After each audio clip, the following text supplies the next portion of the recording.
Hello guys, അപ്പോൾ ഇന്ന് ഞങ്ങളുടെ ഒരു കുട്ടി ഓണവിശേഷങ്ങളാണ് കാണിക്കുന്നത്. ഇപ്രാവശ്യം ഫുൾ ടൈം ഹേസു എൻ്റെ കയ്യിലുള്ളത് കൊണ്ട് കാര്യം പറഞ്ഞാൽ എനിക്ക് അത്രയും ക്ലിപ്സൊന്നും എടുക്കാൻ പറ്റിയിട്ടുണ്ടായിരുന്നില്ലേ. പക്ഷേ അവളുടെ കോടി ഓണം ആയതുകൊണ്ട് എടുത്ത ക്ലിപ്സൊക്കെ ചേർന്ന് ഒരു ചെറിയ ഓണം വ്ലോഗ് ഇടാമെന്ന് കരുതി. അപ്പോൾ എല്ലാവർക്കും ഞങ്ങളുടെ പുതിയൊരു വീഡിയോയിലോട്ട് സ്വാഗതം.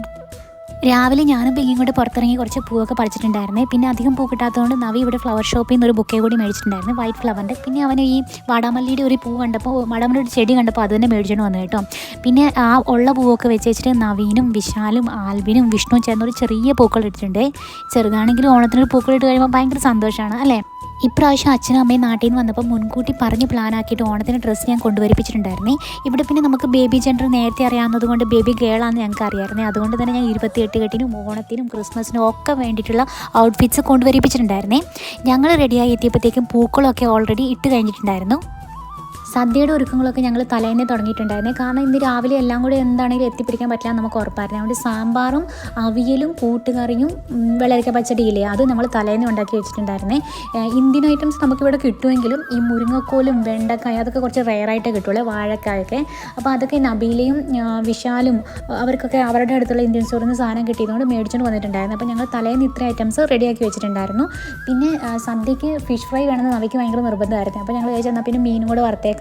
മീൻ വറുത്തതും ചോറും പായസവും ഞങ്ങൾ ഇന്നാണ് ഉണ്ടാക്കിയത്.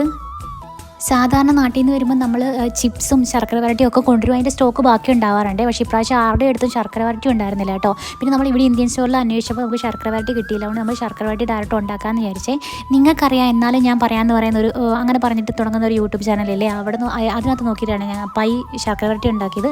ആക്ച്വലി അത്യാവശ്യം നല്ല രീതിയിൽ തന്നെ ശർക്കര വരട്ടി വന്നത് നമുക്ക് എല്ലാവർക്കും ഭയങ്കരമായിട്ട് ഇഷ്ടമായിട്ടുണ്ടായിരുന്നു ശർക്കര വരട്ടി. അങ്ങനെ എല്ലാ ഐറ്റംസും എത്തി. ഞങ്ങളെല്ലാം ഒരു ചെറിയ പാത്രത്തിൽ വിളമ്പി വെച്ചിട്ടുണ്ടായിരുന്നു. ഇപ്രാവശ്യം നിലത്തിരുന്ന് ഫുഡ് കഴിക്കാനായിരുന്നു നമ്മുടെ പ്ലാൻ. അതുകൊണ്ട് നമ്മൾ നിലത്തിരിക്കാൻ വേണ്ടിയിട്ടുള്ള ഷീറ്റൊക്കെ വിരിച്ചു.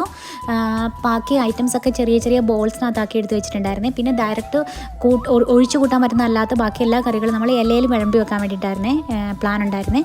അങ്ങനെ എല്ലാം അറേഞ്ച് ചെയ്ത് വെച്ചു. എല്ലാവരും തന്നെ റെഡിയായി. ലാസ്റ്റ് ഹേസുവിനെ റെഡിയാക്കാമെന്ന് വിചാരിച്ചു. ബാക്കി എല്ലാവരും തന്നെ മുണ്ടും സാരിയും ഒക്കെ എടുത്തിട്ട് കേരള ട്രഡീഷണൽ വെയറിൽ റെഡിയായിട്ടോ. നമുക്കിവിടെ വാഴയില കിട്ടാൻ ഭയങ്കര ബുദ്ധിമുട്ടാണ്. അതുകൊണ്ട് നമ്മൾ നാട്ടിൽ നിന്ന് വരുമ്പോൾ എപ്പോഴും മറ്റേ പേപ്പർ വാഴയില കൊണ്ടുവരാറുണ്ട്. അപ്പോൾ ഇപ്രാവശ്യം പേപ്പർ വാഴയിലാണ് നിലത്ത് വിരിച്ച് വെച്ചിട്ട് സദ്യ വിളമ്പുന്നത്. എല്ലാവരും ചേർന്ന് വെച്ചിട്ട് ഓരോരോ ഐറ്റംസായിട്ട് വിളമ്പി കേട്ടോ. ഇപ്പം വീഡിയോ കാണുമ്പോഴാണ് ഞാൻ ഓർക്കുന്നത്, ആക്ച്വലി ഉപ്പ് വിളമ്പിയിട്ടില്ല. ഉപ്പായിരുന്നു ആദ്യം വിളമ്പേണ്ടത്, പക്ഷേ ഉപ്പ് വിളമ്പിയിട്ടുണ്ടായിരുന്നില്ല. സാരമില്ല, അടുത്ത പ്രാവശ്യം എന്താണെങ്കിലും ഇത് ഓർത്ത് വെച്ചിട്ട് ഉപ്പ് ആദ്യം വിളമ്പണം. പിന്നെ എല്ലാവരും നിലത്ത് ചമ്പടം പടിഞ്ഞിരുന്നു കേട്ടോ. കുറച്ച് കഴിച്ച് തുടങ്ങിയപ്പോൾ എല്ലാവരും ബുദ്ധിമുട്ട് പറയുന്നുണ്ടായിരുന്നു, അയ്യോ നിലത്തിരിക്കണ്ടായിരുന്നു. കാരണം ഇരുന്നിട്ട് അങ്ങോട്ട് ഉണ്ണാൻ കറക്റ്റ് പറ്റുന്നുണ്ടായിരുന്നില്ല. ഞാൻ ഹേസുവിനെ മടിയിൽ വെച്ചിട്ടായിരുന്നു ഫുഡ് കഴിച്ചുകൊണ്ടിരുന്നത്. ഹേസു ആദ്യമൊക്കെ ഇങ്ങനെ കുറച്ച് ബുദ്ധിമുട്ടൊക്കെ കാണിച്ചെങ്കിലും അവൾക്ക് മനസ്സിലായി എന്താണെങ്കിലും ഫുഡ് കഴിക്കാണ്ട് ഞാൻ എണീക്കില്ല എന്ന്. അതുകൊണ്ട് ഞാൻ തോന്നുന്നു പാവം അത് കുറേ നേരം എൻ്റെ കയ്യിലിരുന്ന് വെച്ചിട്ട് കയ്യിലിരുന്ന് ഉറങ്ങിപ്പോയി. എല്ലാവരും ഇരുന്ന് കഴിക്കായതുകൊണ്ട് ഞങ്ങൾ ടൈം ലാബ്സ് സെറ്റ് ചെയ്ത് വെച്ചിട്ടുണ്ടായിരുന്നേ, ഫുള്ള് വീഡിയോ കഴിക്കുന്നതിൻ്റെ. അപ്പോൾ അതാണ് കേട്ടോ ഇപ്പം കണ്ടുകൊണ്ടിരിക്കുന്നത്. അതിനകത്ത് കണ്ടിട്ടുണ്ടെങ്കിൽ ഹേസ് എൻ്റെ കയ്യിൽ തന്നെ ഇരിക്കുന്നത്. പിന്നെ നമ്മൾ സദ്യയൊക്കെ ഉണ്ട്, പാൽപ്പായസം ഉണ്ടാക്കിയിട്ടുണ്ടായിരുന്നു, പിന്നെ സേമിയ പായസം ഉണ്ടാക്കിയിട്ടുണ്ടായിരുന്നു. അങ്ങനെ സദ്യയും 2 കൂട്ടം പായസവും എല്ലാം കഴിച്ച് ഹേസുവിൻ്റെ ഫസ്റ്റ് ആണോ, പിന്നെ ഞാനും നവീൻ പാരൻസ് ആയിട്ടുള്ള ഫസ്റ്റ് ആണോ അല്ലേ, അതങ്ങോട്ട് നമ്മൾ അടിച്ച് പൊളിച്ചു കേട്ടോ. ഫുഡൊക്കെ കഴിച്ച് കഴിഞ്ഞ് വെച്ചിട്ട് പിന്നെ ബാക്കി ഫോട്ടോ സെഷൻസ് ആയിരുന്നു. എന്താണെങ്കിലും ഇത്രയും കേരള ട്രഡീഷണൽ വെയർ ഒക്കെ ഇട്ടിട്ട് എല്ലാവരും റെഡി ആയതല്ലേ, അപ്പോൾ എന്തായാലും ഫോട്ടോ എടുക്കാണ്ട് പറ്റില്ലല്ലോ. അങ്ങനെ ഫോട്ടോസ് ഹേസുവിൻ്റെ കൂടെ എല്ലാവരും എടുത്തു. പിന്നെ എല്ലാവരും സിംഗിൾ ഫോട്ടോയും കപ്പിൾ ഫോട്ടോസും ഒക്കെ ചേർന്ന് എടുത്തു കേട്ടോ. അങ്ങനെ ഹേസുവിൻ്റെ ഫസ്റ്റ് ഓണം ഞങ്ങൾ സെലിബ്രേറ്റ് ചെയ്തു. ഉള്ള ക്ലിപ്സൊക്കെ വെച്ചിട്ട് ഞാൻ ചെയ്ത ചെറിയൊരു വീഡിയോ ആണ് ഇത്. ഓർമ്മയ്ക്കായിട്ട് പിന്നീട് എപ്പോൾ വേണേലും കാണാമല്ലോ എന്ന് വിചാരിച്ചിട്ടതാണ് കേട്ടോ. അപ്പം വീഡിയോ എല്ലാവർക്കും ഇഷ്ടമായെന്ന് കരുതുന്നു. വീഡിയോ ഇഷ്ടമായിട്ടുണ്ടെങ്കിൽ ചാനലൊന്ന് സബ്സ്ക്രൈബ് ചെയ്ത് സപ്പോർട്ട് ചെയ്യാൻ മറക്കരുതേ. പുതിയൊരു വീഡിയോ ആയിട്ട് കാണുന്നത് വരേക്കും ചാവോ ചാവോ.